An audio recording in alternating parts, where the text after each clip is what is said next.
Let's put the women and children to bed and go looking for dinner. Jon Rothstein here on Inside College Basketball Now as we continue our off-season content for the 25-26 college basketball season. As we've been doing the last couple of weeks, we are doing all sorts of things to get you ready for the upcoming college basketball season. Also want to remind you to subscribe to Inside College Basketball Now on both Apple and Spotify. We want to be your Bible for the college basketball season and beyond. We are the only college basketball podcast coming to you 52 weeks out of the calendar year. So on this episode of Inside College Basketball Now, I am going to go through 5 teams that could overachieve during the 25-26 college basketball season. And the first team on the list that I will highlight is the Villanova Wildcats. Now, Villanova is entering a new era under Kevin Willard, who was previously the head coach at Maryland, led the Terps to the Sweet 16 last year, also had a very successful stint prior to Maryland as the head coach at Seton Hall. But this is uncharted territory for Villanova. Now, why is that? When you look at Villanova's last head coaches, Kyle Neptune, Jay Wright, Steve Lapis, every single person that followed Rollie Massimino, from Steve Lapis, our friend and colleague here at CBS, to Kyle Neptune, to Jay Wright, everybody had a prior tie to the school as an assistant coach. Kevin Willard was the first head coach since Rollie Massimino that came to Villanova as a head coach without a tie to the institution. There is a changing of the guard on the main line.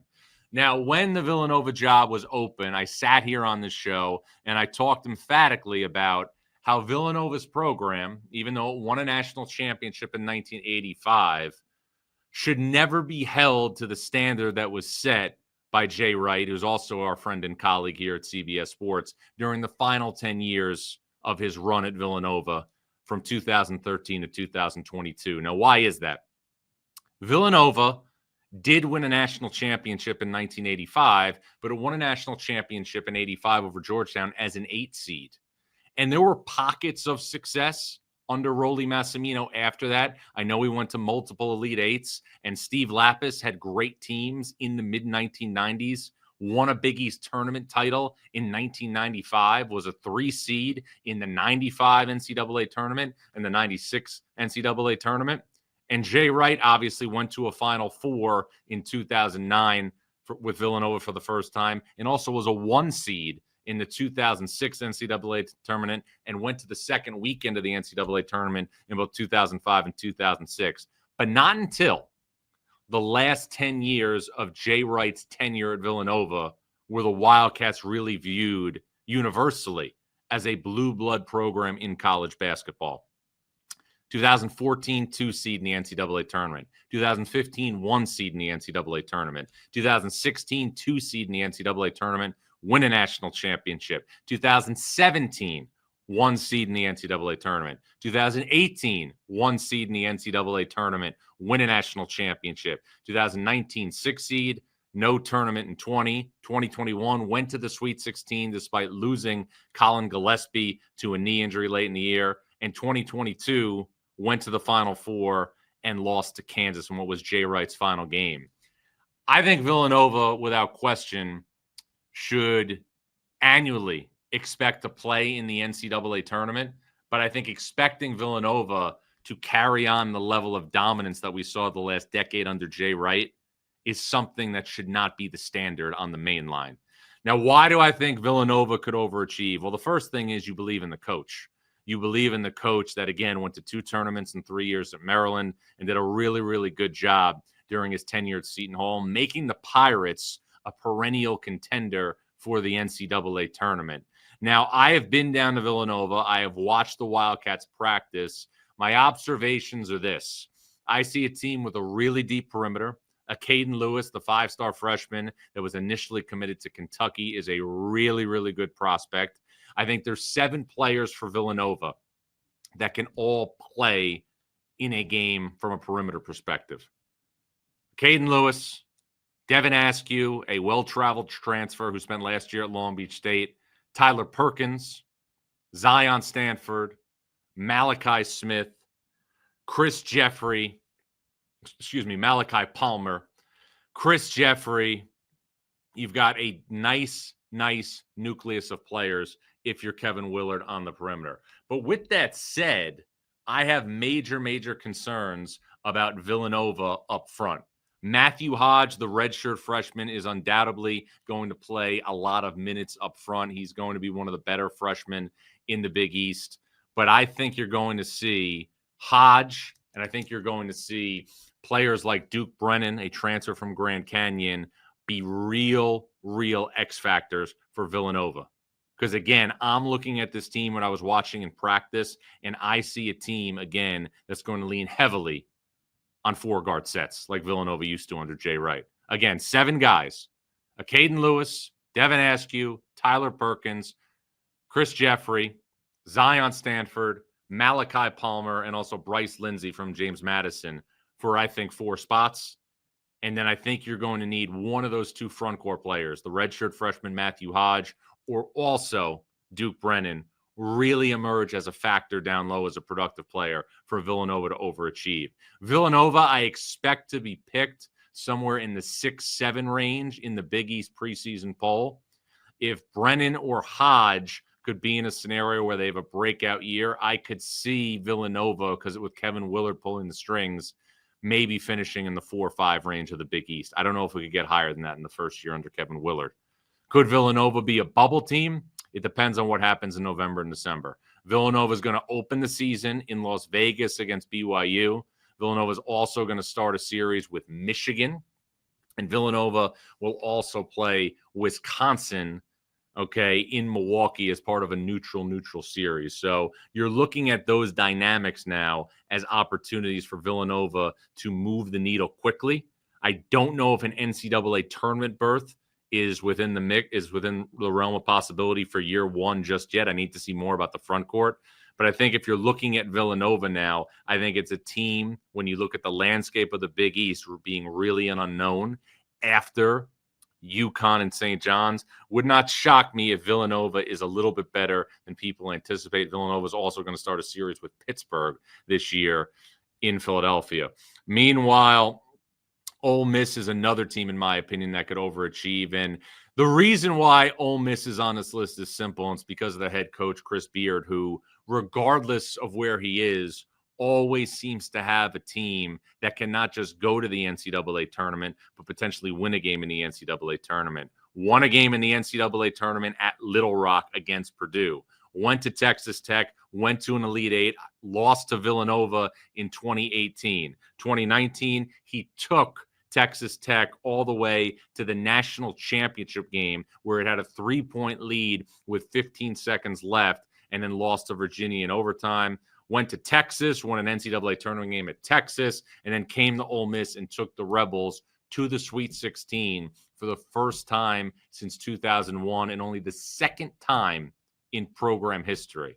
Now, the one thing, when you look at Ole Miss from a personnel perspective, Ole Miss is a team that lost a lot from last season, a lot of veteran experience. But Ole Miss is a team also that has Malik Dia back, a guy who played major minutes in the front court. James Scott, who was a key front court player on Louisville last year, who made the NCAA tournament, should play next to Dia. Another transfer from Louisville, Corin Johnson, should play big minutes, as will A.J. Storr, who is now at his 4th college program in 4 years. Started at St. John's, had a great year 2 years ago at Wisconsin, went to Kansas last year, was a bit of a disappointment. He should be a high volume and a high usage guy for Ole Miss this season.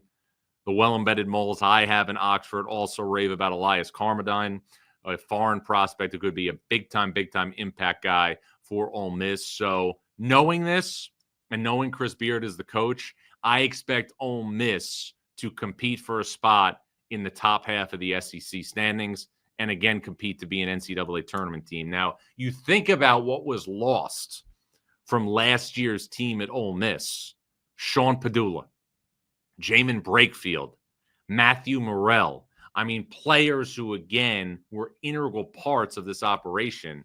It may take Chris Beard some time, but given the landscape that there is in college basketball right now, with annual turnover with a roster, Chris Beard, given his background as a junior college coach, given his background as a non-Division I coach, he's as comfortable turning over a roster in a short period of time and making that roster into a major factor. Now, I know that the SEC now is going to be a steep climb for a lot of programs who are not traditionally known as programs that are going to be in the NCAA tournament every year.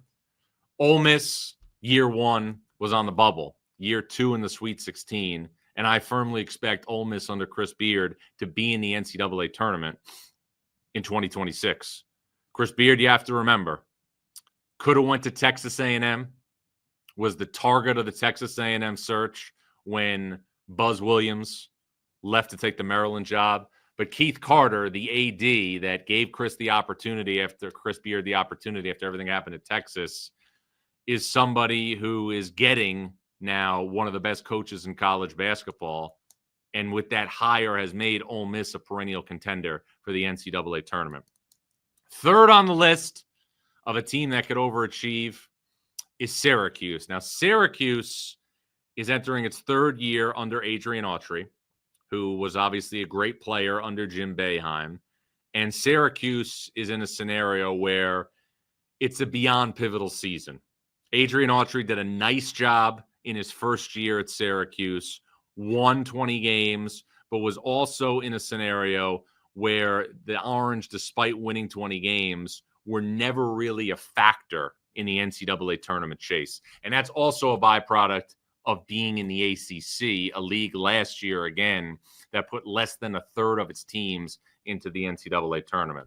Why am I bullish on Syracuse? Well, I'm not necessarily bullish. I didn't have Syracuse projected in the top 5 or 6 of my ACC offseason breakdown, but I like the ability of Syracuse to retain players like J.J. Starling and Donnie Freeman, two players who, if healthy, have all ACC caliber ability. But the real reason why I think Syracuse could finish higher than people anticipate in the ACC is the addition of Georgia Tech transfer Nate George. I felt that J.J. Starling needed another capable guard to play with. I feel that Nate George is somebody who can score and also set the table. I feel that Nate George is somebody who can take immense pressure off J.J. Starling. And now when you add Nathan George next to Starling and Freeman, if you're Red Autry, you got to be thinking now like you have a third all-ACC caliber player on your roster. Nate Kings is a transfer from Oregon State who should add some shooting on the perimeter.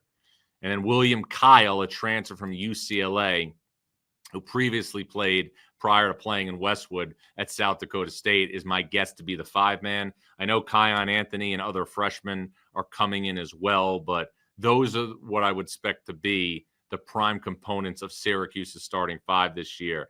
Syracuse is going to have trial by fire at the Players Era tournament in Las Vegas.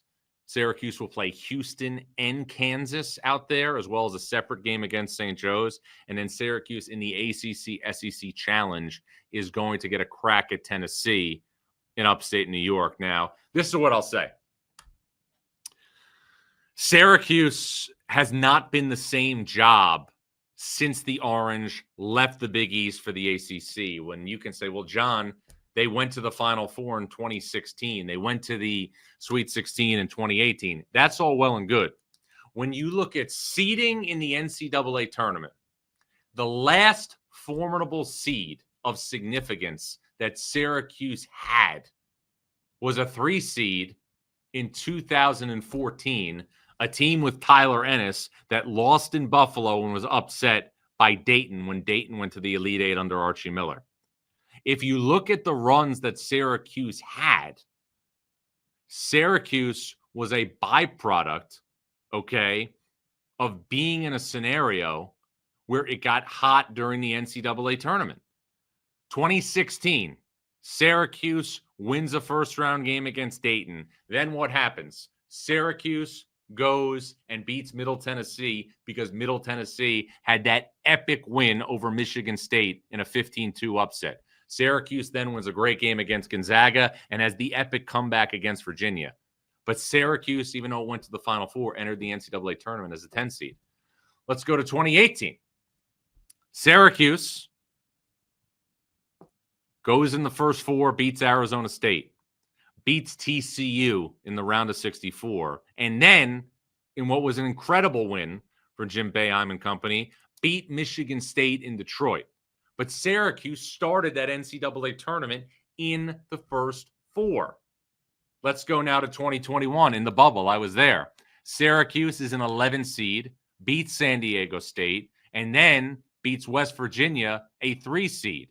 So if you look at those runs, 2021, 2016, and 2018, Syracuse all 3 times was a double-digit seed. This has not been the same program since it migrated to the ACC. The team in 2014 that was a 3 seed was recruited initially and put together as a Big East program. Now, Syracuse has not been in the NCAA tournament since 2021. Think about that for a second. Since 2021. This is a program that was synonymous with the top tier of college basketball for a long time. And Red Autry did a really, really good job in his first year. They were 14-19 last year. What do I anticipate this year? I think Syracuse can be better than people anticipate because I love what Red Autry did with Nathan George at point guard. Bringing him in from Georgia Tech, bringing J.J. Starling now alongside George gives you 2 all-ACC caliber guards. And if Donnie Freeman, which you couldn't do last year, stays healthy, Syracuse has 3 all-ACC caliber players. I think Syracuse, if Syracuse stays healthy, if Nate Kings can drill shots, if William Kyle can be a force at the rim and clean up everything that comes off the backboard, I think Syracuse could be a dark horse team to finish and push for a spot in the top third of the ACC standings. Those are 3 teams that could overachieve during the 25-26 college basketball season. I'll give you the other 2 after this. I'm Jon Rothstein, and this is Inside College Basketball Now. When you need your sports news all the time, we've got breaking news to bring to you. CBS Sports HQ gives you a snapshot of all the sports that matter to you. When you need your sports in a snap, find it on CBS Sports HQ. Streaming free anywhere you are. All right, another team that I think could overachieve in the 25-26 college basketball season is Nebraska. And it feels like Fred Hoiberg, after struggling out of the gate in Lincoln, has found the secret sauce with Nebraska. It feels like Nebraska now, the last couple of years, has been a perennial contender to be a bubble team. 2 years ago, obviously, Nebraska made the NCAA tournament, lost to Texas A&M in the round of 64. And last year, Nebraska was in prime position to again make the NCAA tournament, but really stumbled down the stretch. Now, a big reason why Nebraska was not quite as good last year as it was the year before is Rienk Mast missed the season due to a knee injury, and he redshirted. He's back. He was a big figure in that team 2 years ago that went to the NCAA tournament with Keisei Tominaga and company and played Texas A&M at FedEx Forum in Memphis. Rienk Mast is a guy who has all Big Ten caliber potential. Now next to him is Berke Buchtenschel, a veteran power forward, started his career at UCLA, who has logged minutes in the Big Ten last year. He's experienced. You're sturdy at your 4 and your 5. And then you look at your wings. Connor Essegian, another seasoned college player with shot-making ability, as is Price Sandfort, who was at Iowa, and now he transfers to play for Fred Hoiberg at Nebraska. Jamarcus Lawrence, who was at Nebraska, went to Rhode Island, and came back to Nebraska, is the favorite to start at point guard for a team, in my opinion, that could be in position to be in position on February 1st. I'm not anticipating Nebraska to necessarily be picked in the top 10 of the Big Ten, but it wouldn't shock me if the Huskers finished there. And you start thinking about the way things are going, and I'm thrilled that we're not expanding the NCAA tournament this year, but you start looking at the way things are going. Where are the bids going to come from? If the Big East only gets 3, who's going to eat up the rest of the bids? What if the Mountain West doesn't get the same type of volume that it's got in the past couple of years? The bids are going to come from the Big Ten, from the SEC, and likely the Big 12. The ACC has still not proven with an 18-team format that it's going to be capable of getting 6 or 7 teams into the NCAA tournament. That's why a team like Nebraska could be one to watch as a unit, in my opinion, that for all intents and purposes could push again to be a bubble team under Fred Hoiberg. Veteran point guard in Jamarcus Lawrence, shooting with Sanford, shooting with Esigian. Buchton Shell knows his role at the 4, and Rink Mast, somebody who was an incredible get for Nebraska, is back. Now, Nebraska is not going to have the scoring prowess that it had last year off the bounce with somebody like Bryce Williams. That's going to be a big loss. You're not going to have Jawan Gary playing every possession going for an offensive rebound like he's on a trampoline. But I think there's enough here, as long as Nebraska stays healthy, for Nebraska to be a factor, okay, in the Big Ten race. And the thing that's interesting to me is this. When Fred Hoiberg was at Iowa State, he was a coach that was all about spacing the floor and trying to outscore his opponents. Now he's went to Nebraska, and he's figured out the secret sauce. He's become a half-court, nasty defensive type team with size, which is why the return of Mast is such a big factor. And here's something, too, that you got to take into consideration when you're evaluating Nebraska. Nebraska has not a good, but a great home court advantage at Pinnacle Bank Arena. I've been to Pinnacle Bank Arena in the preseason. I've obviously covered the sport for a long, long time. They always draw at Pinnacle Bank Arena. Pinnacle Bank Arena is a place where you're going to have not good, but great fan support. That's why Nebraska, to me, is a team that could overachieve. And it wouldn't shock me if Nebraska is, again, a bubble team in 25-26. You're always going to get big-time opportunities in the Big Ten, but Nebraska is going to have also big-time opportunities in the non-conference portion of the schedule. You got Oklahoma at the Sanford Pentagon. You also have an MTE in Kansas City with New Mexico, Kansas State, and Mississippi State. And then you're going to have Creighton at home on December the 7th. So there's 4 big games there for Nebraska, in addition to obviously 18 tilts in the Big Ten. The 5th team that could overachieve this year on my list in the 25-26 college basketball season is TCU and Jamie Dixon. Now, TCU a number of times has entered the NCAA tournament with real chances to advance to the second weekend under Jamie Dixon. There was the team I was just talking about that was a 6 seed in 2018 and lost to Syracuse. There was obviously the team that a couple of years ago in 2022 with Mike Miles went to the NCAA tournament, you have to remember, and nearly beat Arizona when Ben Mathurin was on Arizona. And obviously there was the team at TCU that lost to Gonzaga a couple of years ago in 2023. So in 22 and 23, TCU in the round of 32 lost to Arizona and Gonzaga respectively. It hasn't happened. But the thing you have to like about TCU, in my opinion, is the additions that Jamie Dixon made on the perimeter via the transfer portal. Brock Harding from Iowa is a seasoned college player. Jaden Pierre from Providence gives Jamie Dixon the type of downhill driving guard that he had for so many years at the University of Pittsburgh. And then Leotoris Lilavicius from Oregon State, I think, also has a chance to be a starter for TCU. But I also think that the underrated thing about TCU, and this is a big part of the climate of college basketball right now, is TCU has 4 players back.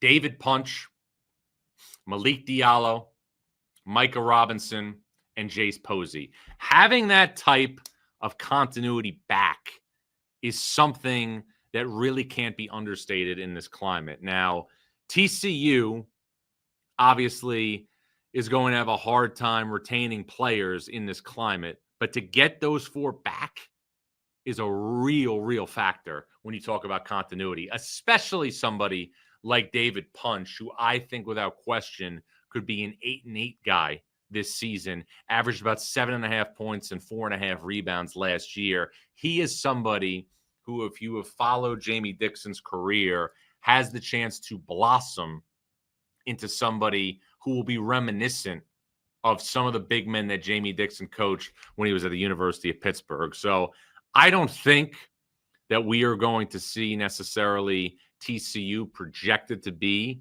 a top 8 team in the Big 12. But I also think that TCU has the requisites to challenge for a top half finish in the Big 12. And if you get to that point, you are going to be in a scenario where you are competing for an NCAA tournament berth, because this is what we're looking at right now in the Big 12.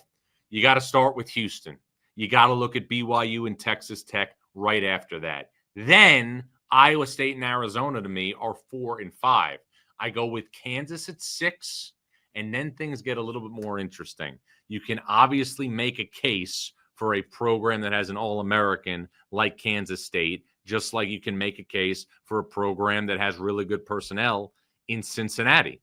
I think you look then at Baylor after that, and then TCU and Oklahoma State are probably right after that.